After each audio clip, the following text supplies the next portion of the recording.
27 सुटला. एक बाद झाला, दोन बाद झाले, तीन पळता, चार बाद झाले. सुंदर अशी लढत चालू आहे. मागे काय तेच की चौथा. त्याच्यावर लक्ष द्या हो, तिकडे बघा, गेला प्रेक्षकांच्या गाडीवर लक्ष द्या. आड्याल सुंदर अशी गाडी पळतीये. ज्या बैलानं हिंद केसरीचा किताब पटकावला असा रणवीर राहुलभाई पाटील अडवली कल्याण यांचा मथुरानी, डावीला अक्षय शिवाजी मोरे गोडोली राजधानी एक्सप्रेस पलमा, प्रशांत ड्रायव्हर चिंचणे.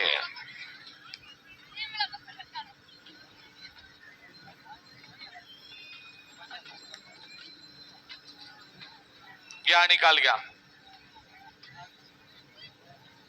4 गड क्रमांक 27 चा निकाल. 27 चा निकाल आहे. तास क्रमांक 4 वरून बैलगाडी आई गावदेवी प्रसन्न कुमार रणवीर राहुलभाई पाटील आरेवली कल्याण या गाडीचा प्रथम क्रमांकाला. सुंदर अशी गाडी पळाली. उजवीला पाहला ज्या बैलाला बिंजोडचा बेताज बादशाह म्हणून संबोधलं जातं आणि ज्यानं चालू मध्ये या ठिकाणी हिंद केसरीचा किताब पटकावला. सलग 2 मैदानात 2 हिंद केसरी किताब पटकावला. एक पुण्यात